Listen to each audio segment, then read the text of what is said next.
Понеделник 16 март, кратки вести во 12 часот. Информацијата дека и покрај најавите дека затворениот пливачки базен во Охрид ќе биде готов оваа година, на терен за жал нема градежни работи и скоро никакво поместување на работите е помеѓу најкоментираните деновиве на Facebook профилот на Охрид Прес. Граѓаните бараат конечно да се заврши базенот, кој е ветување буквално на сите владеачки гарнитури наназад низ годиниве. Велат дека сите изговори се веќе слушнати и дека после толку години едноставно мораше да се заврши објектот, но и да се провери комплетната постапка и доколку има неправилности да се најдат и казнат виновниците за доцнењето.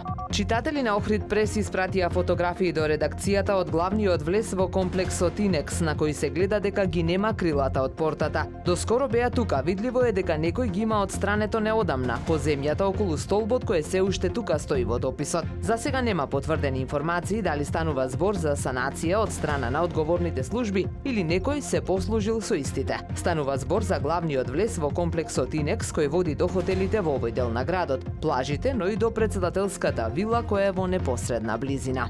Охрид знае што е љубов. Омаж за Григор Копров е насловен концертот на Охридскиот камерен оркестар што ќе се одржи утре вечера. Има хуманитарен карактер. Влезот ќе биде слободен, но ќе бидат поставени кутии за донирање, а средствата ќе бидат наменети за лекување на малата охриѓанка Ева, соопштија организаторите. Концертот ќе се одржи во малата сала на Центарот за култура Григор Прличев со почеток во 19 часот и 30 минути.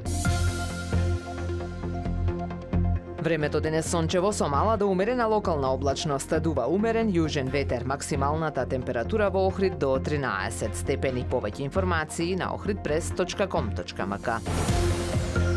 Уредник и водител на вестите Даниела Спасик, технички реализатор Реджеп Селман.